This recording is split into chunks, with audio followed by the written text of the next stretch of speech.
Are you a business looking for a fresh new way to reach potential customers? Well, you need to get airtime on It TV, a 24/7 streaming and on-demand TV service online and on Roku. With Roku having a potential reach of 62 million people, it's a perfect opportunity to reach potential customers through affordable commercial and infomercial spots. Visit us online today at itnetwork.tv.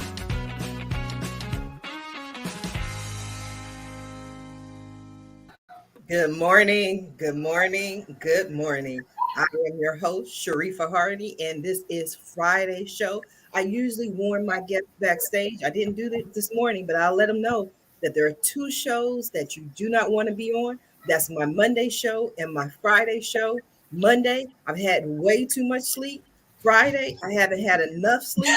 Only the good Lord knows what I'm going to say. But hey, now they know. But that guarantees that this show is going to be a lot of fun. So I'm pretty sure there's someone in your network, in your neighborhood, maybe at your job, your boss, your spouse. Someone needs this information. Maybe they're a new entrepreneur. They're just starting their business and they want to learn from the experts. And that's where you learn from the experts. Weekdays, 8 a.m. Pacific time on the Roundtable Talk Show. So go ahead and share the show because, as I always say, friends don't let friends miss out on the Roundtable Talk Show.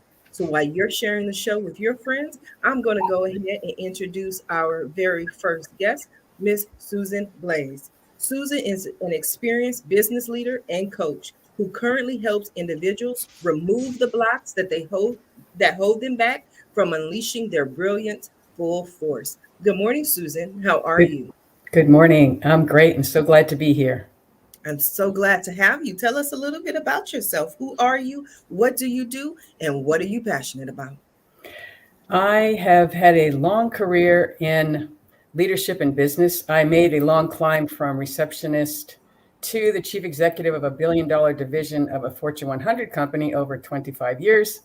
And during all that, I learned a lot about people and developed a style where we set the goals as a team, but then I never dictated the way anyone could do what they did. Therefore, I set them free to be their best. And they would come up with the most amazing things that I would have never thought of in 100 years. And so my passion really is helping to set people free so they can blossom and be who they really are. And so I was 25 years in that corporate environment, and then I became a leadership coach where I really focused on helping executives find their passion and unleash themselves to do the same, to be their best in their own way. And it has gradually evolved. I became a certified coach, and I really love coaching people. But lately, I have had a deeper passion to even go deeper with people. And I discovered a whole new way of working with people that is coaching and healing in the Akashic records, which are basically the energetic imprint of every thought, feeling, and action that every human who ever lived has contributed to. And it's a little woo, I will say. But when you're actually doing it, it doesn't feel that way. What it is helping people access the very deep feelings that hold us back, because we're all subject to traumas, meaning just we didn't feel safe. You could get lost from your parent in a grocery store when you were 3 years old. To you, that felt like abandonment. And we've developed beliefs based on those traumas that don't go away unless we finally deal with them and turn them loose. So that's what I do now, because there's so many people I find that have everybody has tremendous talents and gifts, but these beliefs from the past can hold us back. And now I find a way to get to the depth of it and turn it loose. And now a person can really express everything about who they are. That is wonderful, Susan. We're going to ask you some more questions, but we want to go ahead and introduce our next guest. And our next guest is Mr. Daniel Edds. Dan is the author of Leveraging the Genetics of Leadership, Cracking the Code of Sustainable Team Performance. This internationally acclaimed book is the result of a 25-year career in management, consulting, and researching how high-impact organizations approach the practice of leadership and culture formation. Good morning, Daniel. How are you? I'm terrific, and you may call me Dan unless you're my mother. Okay, okay, Dan. Tell us a little bit about yourself. Well, first of all, thanks for the invitation to be with you. This is a lot of fun.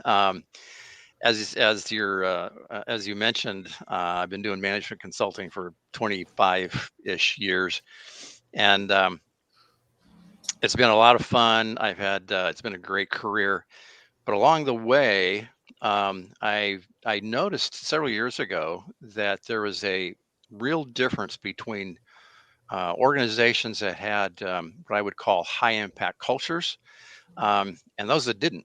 And the result was not so much loss of like economic performance, organizational performance. It was really a loss of people. And I just appreciated what Susan said about her own leadership in terms of unleashing people to be their best. And what I went out to study and to research was organizations that consistently allow people to be their best, to bring the best of themselves to their job every day. How do they approach leadership?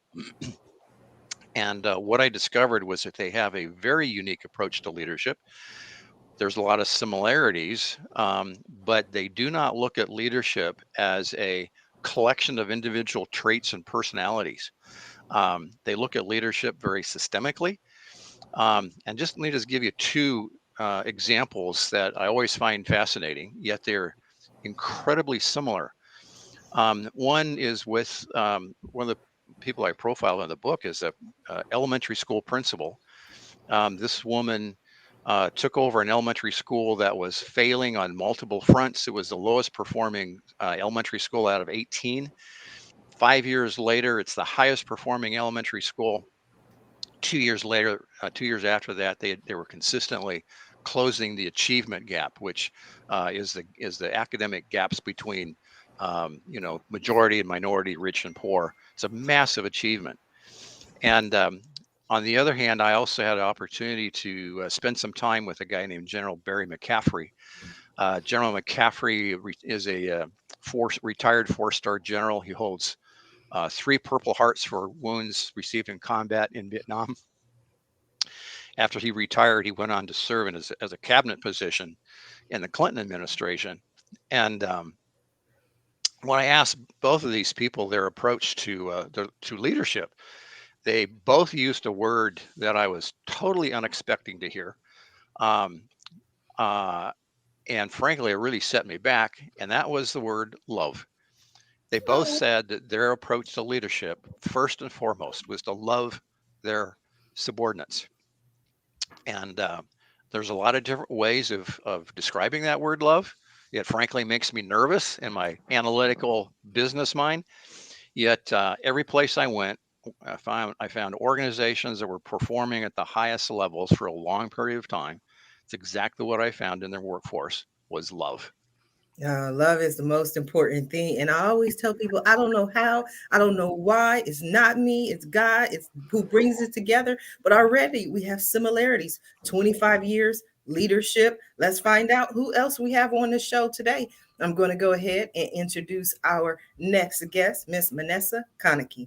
Minessa is an optimization queen who helps women implement strategies for thriving online businesses so that they can create wealth and freedom without overwhelming and without burning out. Good morning, Minessa. How are you? Good morning. I'm great today. How are you? I'm excited. I love your hair. Oh, thank you so much. I actually shaved my head today just for this. I went and shaved it all just for the show. Oh wow, you did it for me. Not I did. I cleaned it all up and tied it up for you. It's beautiful. I recognize it. Tell us a little bit about yourself. So I am a business overwhelm coach, and I work exclusively with women who are either moms, they're caregivers, they are people of color, they have a chronic illness or a mental illness. I work exclusively with business owners in that area. It's a very niche down space, and I selected that space because I have fibromyalgia, IBS. Sorry, I'm gonna have to go through the list. I collect chronic illnesses like they're going out of style. IBS, chronic migraine, and chronic pain. And God, there's one more. Well, PTSD, anxiety, depression. The other ones will come across later. But the thing that I've learned through having all of these going through these experiences and working with a lot of very capable, brilliant women is that people with chronic illnesses, or if you are a caregiver of someone who is ill, or if you just have a framework in your life that is not the same as a quote unquote typical person, a lot of the trainings and offerings that are out there to help you build a successful business are not built for your framework. And so you constantly feel like you're behind or failing. And I worked with a lot of women over the years who I started to realize there was a consistent theme of they started their businesses because they were looking for freedom and excitement from or potential because they couldn't find that in the workplace, but then ended up feeling like they were prisoners of their business because they had to do all the things all the time, because the way that most of us were trained were by people who had, didn't have dudes, they didn't have kids, or they did not have illnesses, or they did not have systems that were designed to keep them from succeeding. So my mission is to work with them. This is what I'm very, very passionate about, is helping women find the joy in their businesses again by helping them implement systems in their day-to-day lives, because business and life is all connected, that allows them to take joy in their business again, but also make a lot of money. Because one of the things that's my gift that I learned over the years is I'm really, really good at making money, and I'm really, really good at teaching other people how to make money. And so I decided to use that specifically for this market because they're very, very underserved. I'm very, very passionate about that. I love it. I think so often we forget about the monetization aspect. I always tell people I was blessed with at least two gifts: the gift of gab and the gift of manifestation, which means I can talk you out of your money. So you gotta watch me. We have more, but I want to go ahead and introduce my next guest, the lovely Miss Donna Needham, author of the Better to Burnout series, host of the Better To podcast with DM Needham. Good morning, Donna. How are you? Good morning. I'm doing fine. Thank you for having me. First, I want to say why I can relate to some of these stories, because while I am an author and while I have a podcast, that wasn't who I was. I had a corporate identity at one point. I started out as a receptionist and mail file clerk in an insurance company, worked my way all the way up to claim supervisor, unit supervisor. And ultimately, the stress of that job gave me PTSD. So the one thing I was going to say is I understand when people are talking about the trauma and the PTSD, it's an amazing thing. Now, that's not about me, but it is about me. But anyway, the Better To podcast came about because my husband passed last year, and I had wanted to do a podcast prior because I had a disc jockey background as well. I've had a very diverse background. And so I decided to start looking at Better To moments, because when I got involved with my husband, he was already sick. I told him it would be better to love him and lose him than never to have loved him at all. So cliche, yes. But beautiful. And we had 16 wonderful years. Oh, wow. But I watched him pass in the car, and we already knew he was on borrowed time. So this all affects you. So as I decided I was a guest on somebody's podcast and was like, okay. It was all about fear. And I talked about the fear of losing him. So once I got past that fear of my own, and I had friends constantly telling me for years, get into the podcast biz. So I did. And everybody's got a Better To moment. It's a moment in time where you can look back and go, did I do the right thing or not? And usually while I have that question to start the conversation, it always kind of goes wherever we end up talking, whether it's about current events or just life. I always consider it a coffee house conversation. As far as my books, I have a series called the Better To Burnout series. That is a series it starts off with a bass player's journal who basically is going through a downward spiral. And when I first started writing it, I did it online, and I had rehab centers reaching out to me, liking my post, and it was like, okay, if they think this is real, then I kind of have to run with it. So I consider this series more of a realistic fiction thing, even though it's set in Hollywood and the music industry and the film industry. It talks about the realities of it. It's not, and they go through the same things that we do as humans. And then that was this book that starts the series. And the other book is this one, Love Is Worth Waiting For, which is a romantic suspense. It's a standalone right now. So if you're into romantic suspense, you can read that. But writing is one of my passions, and podcasting is one of my passions. And I so get people not understanding people with illnesses, because I do have my own chronic illnesses. So I get that. I totally do. So Okay, I love that. Would you hold the love book up again? Because we need to see that title so we can go and order that copy. Because I'm Love is Worth Waiting For. In fact, I'm going to be giving some copies away, but that's later. Okay. Well, tell us about the giveaway now. I'm impatient, and it's Friday. Okay. Well, I have 10 copies for people who reach out to me via email. I have 10 Amazon copies to give away. So for your Kindle. Okay. Well, I'm gonna reach out to you as soon as the show ends because I'm a hopeless romantic. Gotta read this book and see what's going on. Minessa, you spoke a little bit about the illnesses and that sort of thing. So when you heard Donna spoke, what were your thoughts? My thought, actually, my first thought was, we're all here. We're all here, but we're all hidden, and we look just like everybody else. And that was my first thought, was that so many more of us suffer from some illness or another and we don't. And I think that I'm glad that you owned it. I'm glad that you owned it because a lot of us tend to just put it by the side. Oh, I'll deal with it later. Oh, it's not that big of a deal. Especially if you're a woman, you'll tend to push it aside to do something else. But I'll tell you, the thing that actually hit me more was the fact that you lost your husband, and I'm so sorry for your loss. But that also has an impact, right? So like that also impacts your framework. And I think when we all act in business, we all feel like we got to keep them separate. Like, this is my job and this is my life. The way that I like to think about business is that we're all together in one, and like that you see that too. It gets me excited because in the 80s, so what, not 30 years ago, we weren't thinking this way.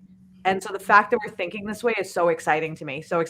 And can I actually throw something out there to Susan? You said earlier about the woo, right? How you were talking about how you work with people through these traumas. And you're like, it's a little woo, but it works.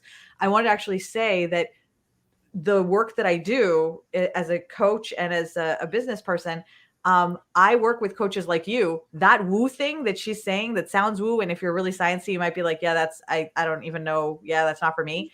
Dude, it's freaking life-changing. Oh my God. Like, it eliminated so many blocks. I went from one day feeling like I had all the information and everything and feeling like, oh, I don't know if I can do this. And then going through that work that I did on releasing some of those burdens. And suddenly nothing had changed other than releasing those burdens. And woof, suddenly I was doing all the things. It was amazing. Mm-hmm. Okay, so Minessa, can I got you, Donna? I see you. We excited. We getting the show going. Sorry, I got so psyched about everything. No, that is perfect. But I just wanted to say to Susan before she even responded to you. Then we're gonna throw Donna in there, and I'm sure Dan has to say. But Susan, what we're gonna do is we're gonna take that clip from Minessa, and that's gonna be your testimony. Okay, you're just gonna edit it down when we finish the show because that was amazing. But I love for you to respond to Minessa, Susan. Well, I couldn't agree more. And for whatever reason, I'm a person, I've always been a spiritual person, but I sort of have, it was in the corporate world for 26 years. No one would know by looking at me this deep spiritual bent I had necessarily, except that, as Dan said, I really did. My favorite quote is from Khalil Gibran that says, "Work is love made visible." And so the work I do now is completely my love for humanity and what Minessa said about it setting you free. When the work goes deep into the things that are hidden from us, because what I always say, we have defenses for a reason.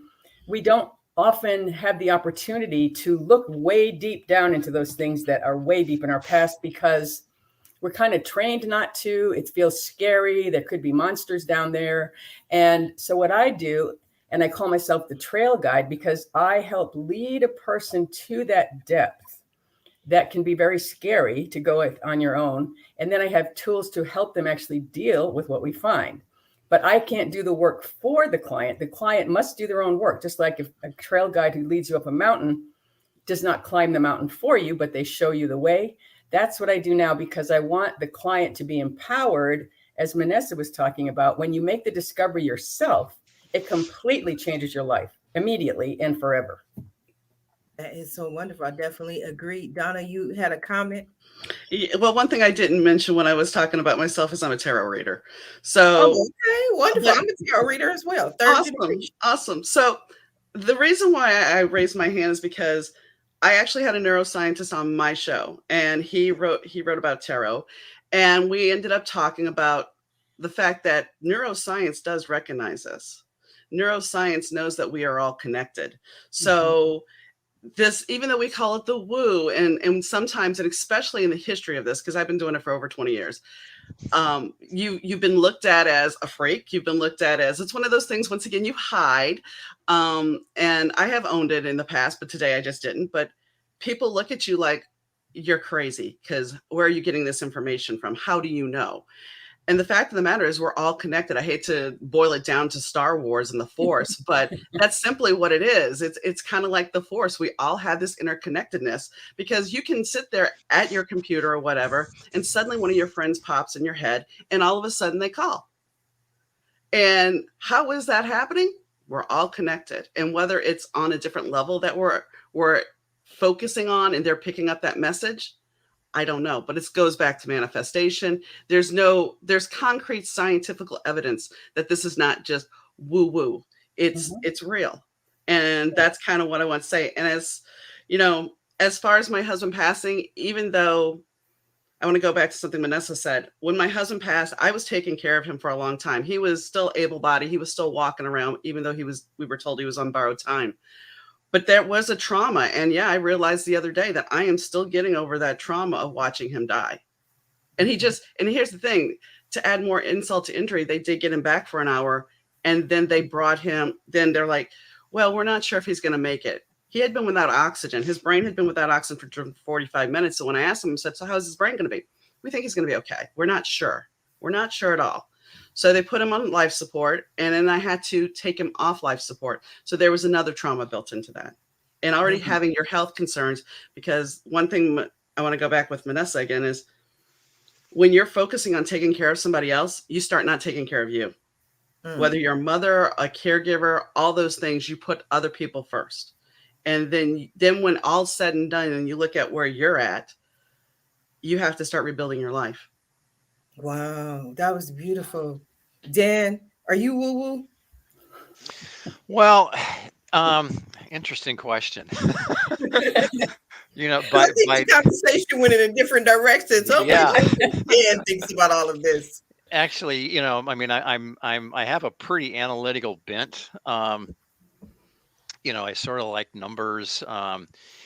Yet when Minessa was chatting, and Donna as well, I was immediately going back to something that I haven't done it in COVID, but I was doing it pre-COVID. I would drive up to the local state penitentiary, which is about 30 minutes north of my office, and spend 2.5 hours working with men in their own personal transformation. Each one of these guys are men who are serving long-term sentences for really serious offenses. I mean, just serious stuff. Yet some of them are smart. We've got one guy, he's got a master's degree in counseling, of all things. On the other spectrum, we have a guy who probably has the cognitive ability of a 3-year-old, or excuse me, a 3rd grader. But the common theme between every one of these guys is trauma. I meet and spend time with these guys, and I'm thinking, if this would have happened to me, I would be in here too. The one guy that I mentioned, 3rd grade cognitive ability, his father's method of discipline was a 2x4 in the front of his head. Oh, wow. So, do I believe in woo? Yeah, I'm starting to get there. When I have a retired 4-star general who has done it all, seen it all, tell me that the Army's approach and his personal approach to leadership was love, to love his subordinates.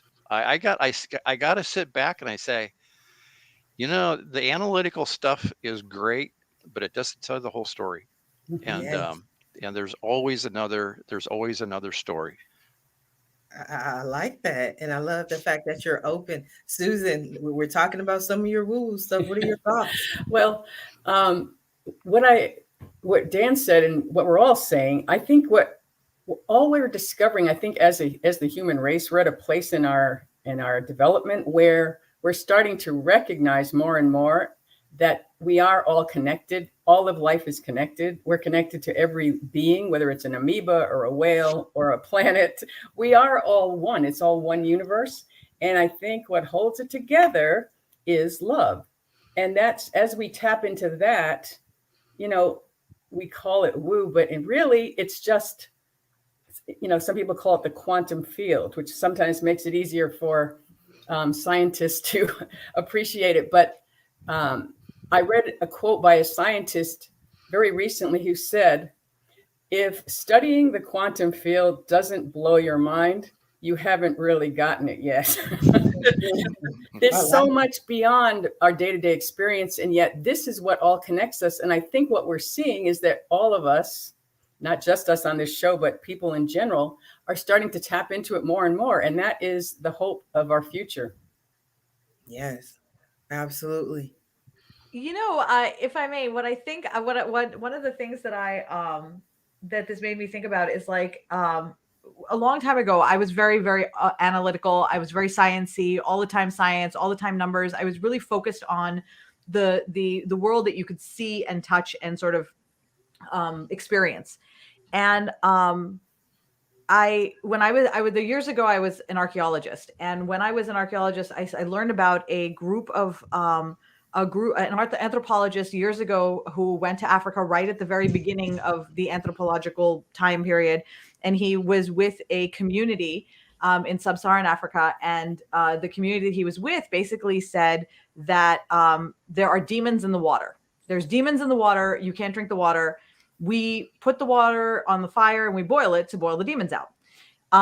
What they were talking about, of course, was, you know, bacteria and germs and things like that, but they just had a different name for it. It was called, and the guy, you know, this is very typical of the time. It was fairly like, oh, look, they don't know what they're talking about. But really, the truth is they'd figured something out that it took us, you know, another 40, 50 years to figure out in terms of germs and things like that. And for me, what that really taught me was that I feel like it really allowed me to embrace this idea that we don't really know anything, and that we can always learn more. I mean, don't really know anything sounds awfully dismissive, but the truth is anything that we've learned before can always be explained or taught or talked about in a different way. So what one person calls quantum science, another person calls woo or calls spirits. Mm-hmm. And I feel like over the last few years, and you know, I think this was a result of trauma and sort of just coming to an acceptance, was just this understanding that I don't have to understand anything and keep myself open to whatever explanation might present itself. And I think that really allowed me to kind of like feel like there's no difference. Science, religion, spirituality, it's all the same. It's just a different way of looking at it. I love that example. And I was listening to everything that you were saying, but I get easily distracted, by the way, in case anyone couldn't tell. But is that Jason Momoa back there? Yes. Oh, dude, absolutely. This is totally Jason Momoa. There's like a whole story about my dear beloved Jason here. Jason. Yep, that's him. Okay. One day we're going to have to hear this story. One day I'll tell you the long story of Jason Momoa, but I'll give you this. If you want high engagement, if anybody wants high engagement, pick something that you love desperately, and what's weird is I don't even love him desperately. It's just very strange. Put it behind you just like that. And then just like Sharifah just asked, someone will be like, wait a minute, it is that? And that will stop the scroll. Wow. That's why I have that, is so that people will stop as they're scrolling. They see it. It used to be bigger, and they'll see it and be like, wait a minute, is that Jason Momoa? And that makes them stop the scroll long enough for me to get their attention and keep them. Okay, so basically I need to update my backdrop is what you're saying. Update it with all the things that you love, and you will get a lot more scroll stops because people will see it and be like, oh, I love that thing too. Like, is that the Golden Girls? Oh my gosh, is that Niagara Falls? And it gives them a reason to stop that connects with them internally because it's something that's about them, not about you. And then they're all like, oh my God, that's amazing. And then they're already in, and now they're listening to what you're saying, and it just runs that way. Like they just keep going. I think there's a beautiful love story as well, because he saw Lisa Bonet when he was young, and he was like, I love that woman. I'm going to marry her one day. And then he did. I'm like, that never happens in life. I could talk about this. I know. Oh, such a romantic story. Yes. So we're going to talk a little bit more about love, but we do have to stop for a brief commercial break, and we'll be right back. I've had this problem. Big problem. I really needed A good business consultant. And I kept searching. and searching. There are so many choices. It's really hard to find one that has all the things on my list. But I finally did it. Yes.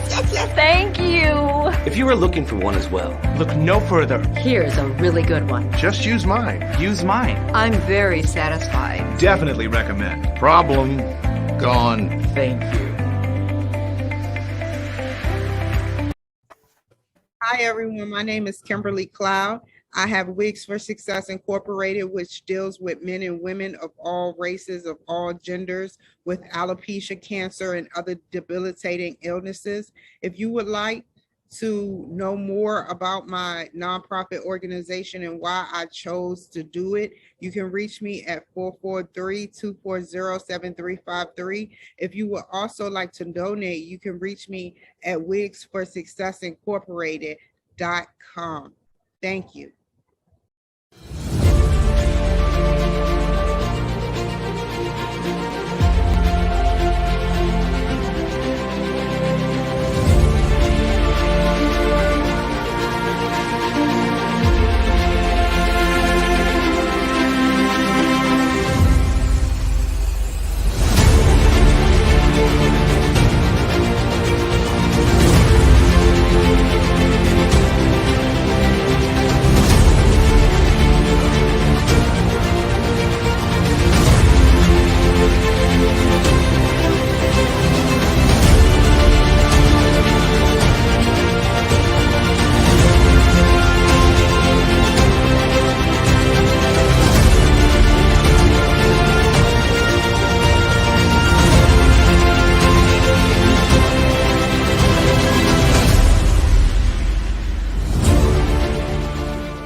Wow, Susan, I loved your video. I loved your video. I have to be honest with you, Susan. Don't hate me, but those people made me tired. They were doing. I was like, I don't do all of that. I'm more like you need another video for people like me that's in the house. I do get that. See, In this the is an example. I found this amazing videographer in the UK that we just connected. He's a very spiritual guy. And I just said, do it however you want. And that's what he did, which I love it. But I agree. People who aren't mountain climbers are going to go like, whoo, I'm exhausted before I start. I'm not. That's okay. But then you do a second version. So that's for the outdoor extroverted people. And then you do one for the indoor introverted people like myself. Exactly. I appreciate the feedback. And I feel the same way. I do love what he did, though. Yes, it was really great work. It was beautiful. Donna, how you doing over there? I'm doing fine. You enjoying the show? Yes, I am. I am enjoying the show a lot. And I think the conversation about the woo is a very fascinating one. I would like to add real quick that being a tarot reader, when I first met my husband as friends, through a mutual friend, I got to read his cards. And at the time, I told him some blonde was going to come in and rock his world and turn it completely upside down. And he's like, is that my ex-girlfriend? I'm like, I don't know who the heck it is. Well, yeah.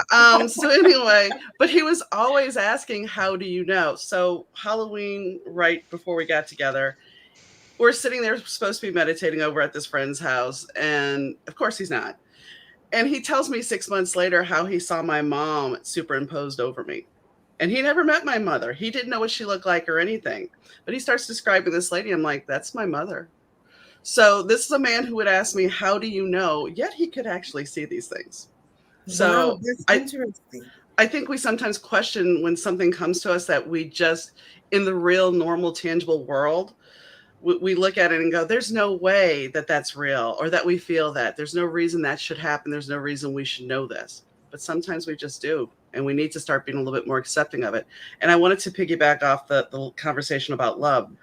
We do need love, but I think sometimes we get so caught up in the media and the fear factor of the world that it gets quashed. And then with everybody being quarantined, it's kind of like you go through things differently. Like for me, when John passed, there was no funeral. There was no normalcy of it. It was a solo thing. It was something that you did alone. And so it was a different time to grieve, and a different way of grieving than your normal dealing with grief. Wow. You hit on so many different points though, Donna. I think at least 3 different points, and we can go in a lot of different directions. I agree with you on the whole woo-woo aspect. Almost all of my friends are woo-woo in some form or fashion. Some of the things that they do would just blow your mind. But it's common for them, it's common for me. But I really came over to you because of the conversation I was having with Minessa, because we got to get back to Jason Momoa. I mean, that love story is amazing. And you have this book about finding love, and you also have this incredible story about, your personal experience. Because when you said that you lost your husband last year, my assumption was that this was like a 1-year relationship, 2-year Oh relationship. no. You met, then he passed away. But 16 years, I mean, that's a beautiful love story. Now you have a book writing about love. I think, have you heard the story about Jason Momoa and Lisa Bonet? Yes, I have. And the funny thing about my husband and I was, I actually was in an intuition class. I was a regular student in an intuition class. And the teacher, who was my reader at the time, was telling me I needed to meet somebody in an astrology class. And I was just kind of like, yeah, whatever. I was interested in astrology, but not that desperate to learn. And so finally I took her, I went, I met this girl, and it ended up being a friend of this girl. And that's how we met. And my husband said the first time he saw me, I was going to a tarot party for New Year's Eve. And he's like, I just thought you were way out of my league. But we became friends, and it all happened really quick. But it's like, I know at my core, he's the love of my life. And not having him now, it's, while it was a gift and I wouldn't change anything, it also hurts like crazy. Oh, oh. I didn't mean to make anybody upset, but No. going back to the book real quick. I mean, this is a second chance romance. It's not just something it's about a couple that has to go through so much to get back together. So I feel like we're all empath. I think a lot of us are empaths in here. So I feel like rather than being sad, we're really just feeling like we're connecting with you at this moment and feeling your beautiful love story. Thank you so much for sharing that. Thanks. I mean, he was somebody that could make you laugh and at the most silliest things. And when you have an unspoken relationship, I mean, we got to a point, and communication in a relationship is always important. And when you're terminally ill, we actually bought a little blue panda. And instead of pulling things out of somebody and going, okay, I know you're sad, let's talk. It was like, if you knew somebody, if either one of us was sad and we didn't want to talk about it, you would just put the blue panda on the table. And that meant, okay, be gentle. We're going to get through this. I'll talk to you when I'm ready, but I can't talk right now. And I think that's one thing about relationships. People don't look at different ways of communicating. He was also legally blind, but I let him cook. So I know people are like, but that was one of his passions. So you don't want to take something away from somebody, even though they may, get in trouble. So he dropped something and he was like, MF. I'm not going to say it here because we're live. And so he said, so I come in the kitchen and I'm like, are you okay? He's like, is your name MF? Okay, so I walk out because, as a younger woman, I most likely would have went right back at him and said, but as an older woman, I'm like, I'm just going to give him time. So I wait 30 minutes. I come back. I'm like, are you okay? He's like, that wasn't about you. It was about me.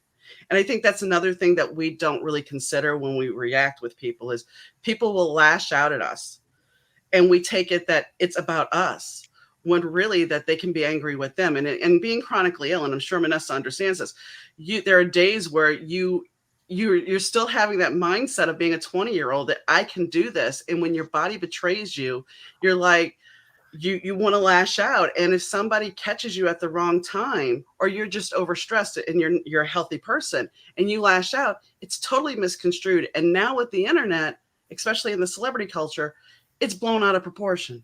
Yes, absolutely. I definitely agree. Now, Dan came on the show. Dan was like, we're going to talk about business. That's what we came to talk about. Sorry, Dan. I tried to warn people. I have absolutely no idea where the conversation is going to go. What are your thoughts, Dan? Well, so we talk about, love. We talk about personal empowerment, and not just here in this conversation, but a lot of other places as well. We talk about improving the workplace. One of the things I found in my research was that we all work in the context of organizations. I mean, we all have some kind of an organization. It might be an organization of one, might be an organization of, 2 million. We all work in the context of organizations. And so one of the things that I ended up looking for and recognizing and realizing is that there is a connection, coming back to this whole idea of connection, between love within the context of an organization and not only organizational performance, but personal performance as well. So many times, and you read the literature about organizations and organizational performance, you get this we could either take care of our people or we can provide high value to our customers, but we can't do both. The reality is we can do both. We can have people-centric organizations, and we can also make a lot of money and create a lot of value for customers. It's not either or, it's both and. The other thing that struck me, though, as I was writing the book and doing the research, was the idea of love. We, especially, I think maybe here in our Western culture, we think of love as an emotion, kind of this warm, syrupy, sappy emotion kind of a thing. And yet when we think about love in an organization, what I found was action. Love is a verb. Give you one example. So I'm talking to the General McCaffrey. I mean, a guy who has led men into combat. He's led in the most extreme environments. I asked him, I said, how does the Army reinforce the concept of love and leadership? And he said, well, when a team is boarding a helicopter to go out on a mission, he said the highest ranking officer gets on that helicopter last. He said it has nothing to do with personal etiquette. He said it's a statement that the highest ranking officer makes to his subordinates. I am here to serve you. I'm here to love you. My highest duty is to protect you and your life. And when we think about love in that context, I think it takes on a whole new meaning that I don't have to necessarily feel love, but I can give love as an action.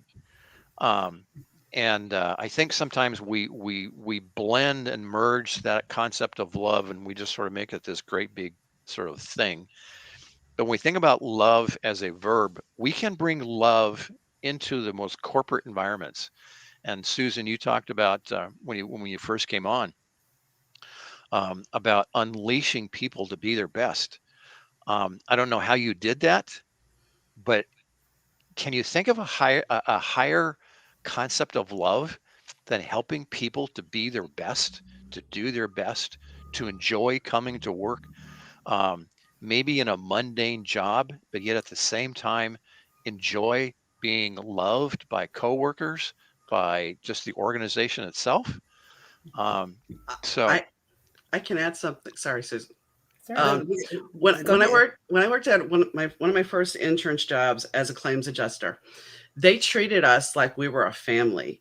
We had contests, we had parties, everything was just a very, very camaraderie atmosphere. We all cared about each other. We loved each other. It was, hi, how are you doing? There wasn't all this tension. And then they decided they wanted to move the office 20 miles away. At that point, all of us became statistics. People started leaving. So your claim load that you were getting maybe 5 claims a day, suddenly you were getting 40 claims a day. And there's a lot of work that goes into it. So then you're overstressed. And then the environment starts to become toxic because they don't appreciate you anymore. Suddenly you just need to get this done. All the fun of it was out of it. All the compassion and appreciation for the employees was gone. So once you become that hamster on the wheel and there is no compassion and appreciation, you start to want to get out of the job. And at that point, when the job starts bleeding into your dreams and you're doing your job at night and you're overstressed, then it just keeps building. And that's when you start, I think, getting tapped down. So if you appreciate your employees, then the productivity is there. And when you're not, that's when the problems lie. And I think that's what happened with corporate America is we used to, even a front desk at a hotel, for Christmas, for our ham, we got Christmas ham, we got Thanksgiving turkeys, but now you wouldn't get that. So I think appreciation factor, when you appreciate your employees, they're going to reward you with producing. Yes, I definitely agree. But one of the things I don't want to gloss over is I asked Dan earlier, was he woo-woo? But I know everyone heard the emotion in Dan's voice when he was speaking. I heard it. I'm like, oh my God. I heard it. Yeah. I was wondering if you were going to tear up. I was. I know I was. So I'm allowed. It was a question for Susan. I'm allowed. Susan. I think Dan is a big bucket of love, actually. Don't tell anybody. Please don't tell anybody. Your secret is safe with us, except it's all over the internet now. But that's okay. I would just want to give one example because I was in the insurance industry too. That's how my whole career was.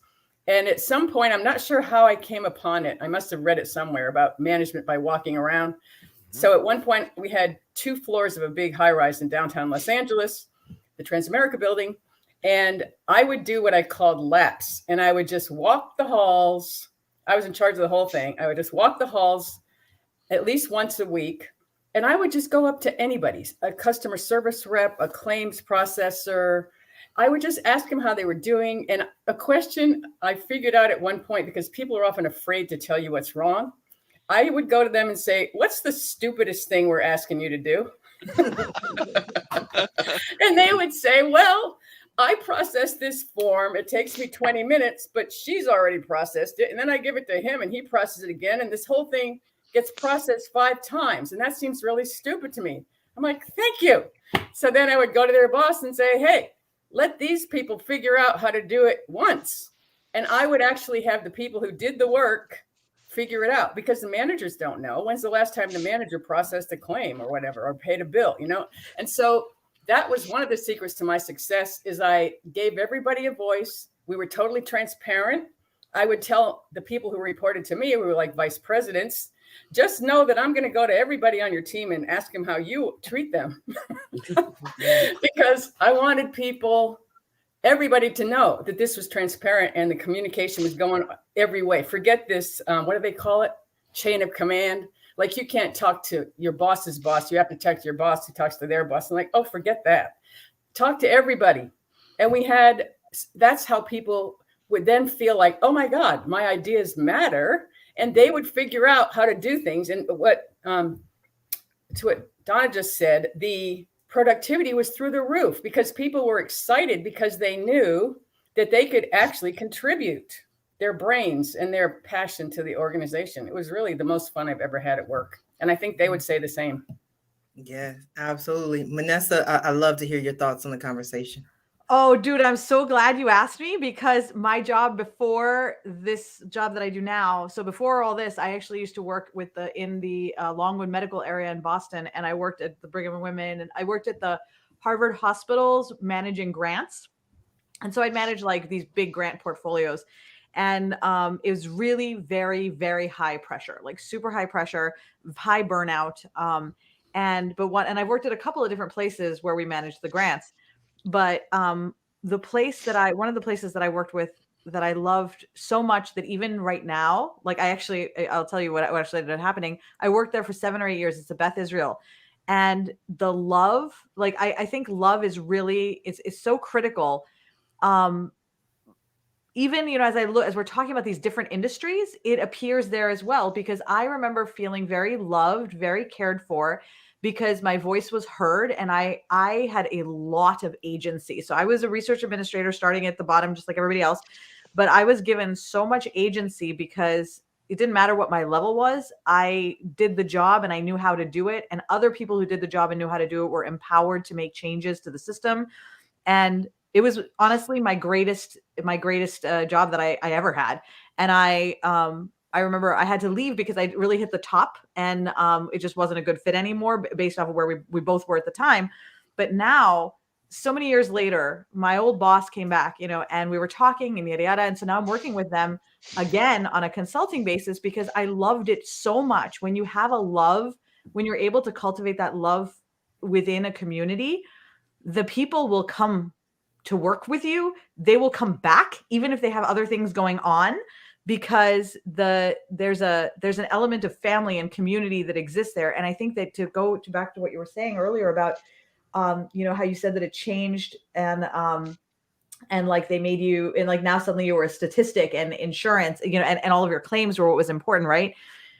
What I heard when you said that was a huge breach of trust. I heard that they took their trust away from you, right? So first they trusted you to just do your job, and then they took that trust away. And when employees don't feel trusted, they don't have any they're not interested. They're not invested, because if you don't trust them and you're not invested, then why should they care about you?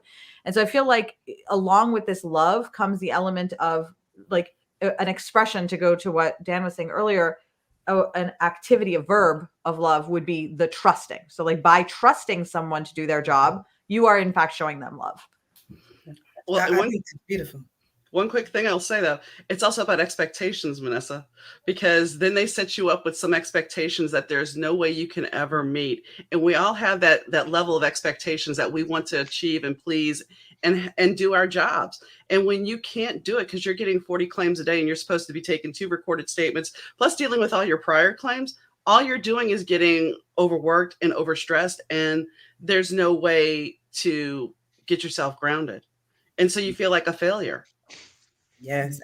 So much. Yes. You know what? Actually, interestingly, if I take it one step further, now so let's say I'm your boss and I'm giving you 40 things to do, and because I've been in that situation also. Like same story. I think when you go through, we've all been through it, right?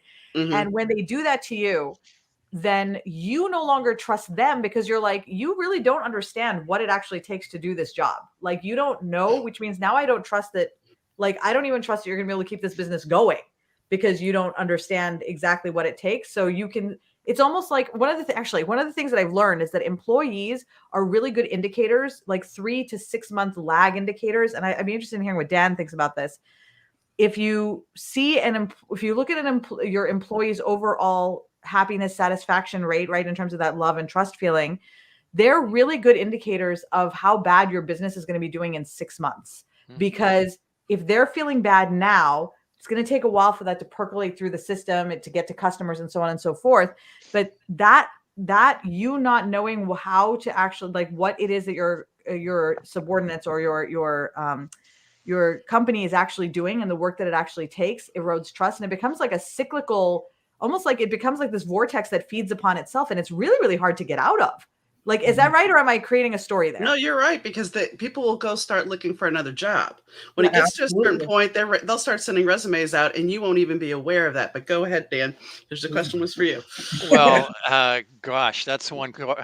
Sometimes I think I've had every question, but that's one I've never had. The idea, can you essentially track or monitor on a schedule, when an organization changes its culture? That's a really interesting question, and frankly, I have no idea. I do know this, though, that organizational cultures can change very quickly. I don't know if it takes 6 months or 6 years, but they can change very quickly. The example that I used with the elementary school, principal.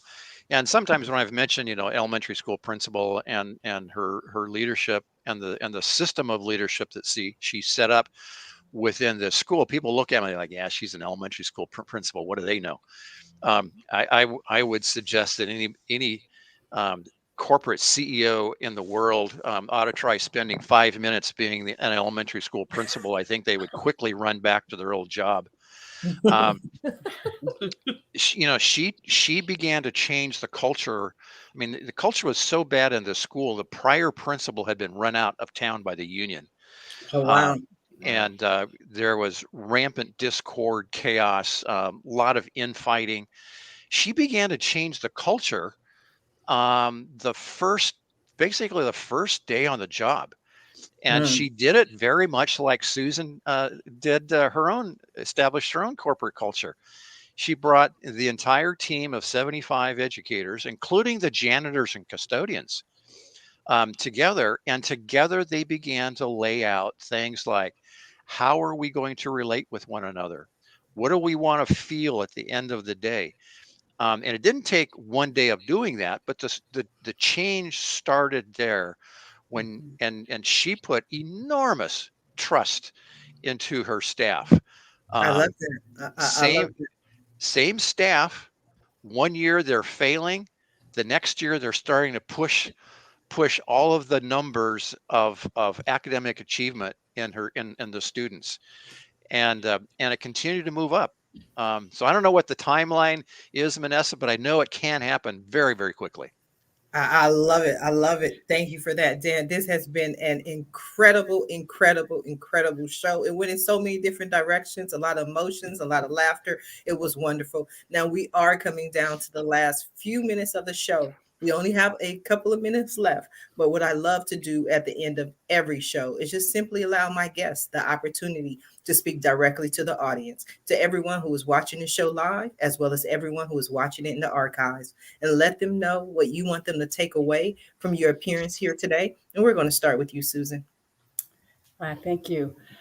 So I would like to say that what I feel is so important in our lives right now, with so many things happening in the world, is to find a way to overcome fear and to let our own love light shine. And one of the things I do to help people with that is to help clear the blockages that are very deeply hidden in our emotions. And I would love to give you my ebook, which is called Freedom Through Healing in the Akashic Records. To get it, go to spiritualtrailguide.com. It's right there on the front page. Just click the button and download that ebook so you'll understand what I do and how I do it, because I just long for everyone to be free to express who they really are and to unleash their gifts onto the world. I think that is so beautiful. Thank you, Susan. Minessa, what do you have for us? So I think for me, the biggest takeaway for that I would love for people to take away is that love is really important. And we've talked a lot about love and coming from a lot of different directions, but I'd really like for you to take a minute and put your hand over your heart and love yourself, because that's really where it all starts, is loving yourself, and love yourself enough to know that you're worth investing time in, you're worth investing energy in, and you are worth it just by inherently existing. And if you're a business owner, as a business owner, and whether you have a chronic illness or not, my systems will help you, but I do tend to be much more specialized in that area. Then you are likely feeling overwhelmed. Like there's all the things that you need to do. And, you know, like we were talking about earlier, you're probably setting a lot of goals for yourself and setting a lot of action items per day for you to do that are well beyond what a human being is capable of doing in a day, because we are our own worst bosses. And so what I want to recommend that you do, because over the last several years, what I found is that in order for you to get that time back and for you to not feel overwhelmed, you don't have to change or overhaul your life in a really big way. I always thought you had to do these really big changes. The truth is you don't really have to do a whole lot. There are some small but very pivotal changes that you can make in how you engage with your business on a day-to-day basis, like how you check your email and how you use I don't want to cut you off, Minessa, but they can get those on your website. They can get that on my website at howmuchtime will I save.com. Sorry, I didn't realize I was going so long. Howmuchtime-will-I-save.com. Go there, or you can go to hustleproofyourlife.com and pick it up there, and you will get 20 hours of your week back within like the second you start doing it. Okay, wonderful. Thank you. Dan, what do you have for us? Well, gosh, this has been way more fun than what ought to be legal. But you know, the thing that I keep coming back to, then the solution to the world's problems that I'm trying to offer really is to, you know, we talk about love, we talk about empowerment, is to how to bring this into the organization so that organizationally,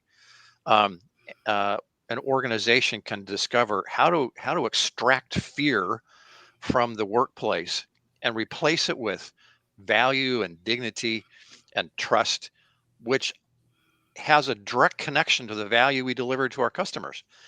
So I haven't done this in the past, but I think this would be a fun time. Send me an email, dan@danieledds.com, DANIELEDDS.com. And the first person in the States that does that, and I will send you a hard copy of the book, and everybody else, send me your email and I'll send you the PDF of the book. Thank you, Dan. We definitely appreciate you. Miss Donna, what do you have for the people?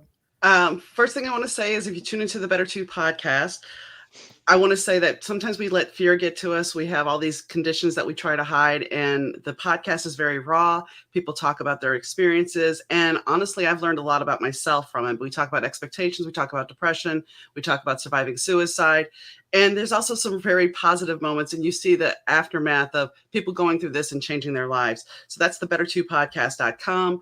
If you want to check out my books, they are available on Amazon as well as other places.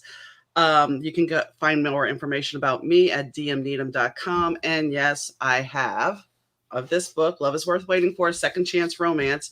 I have 10 copies for the first people that email me at Donna, DAUNA, at dmneedham.com.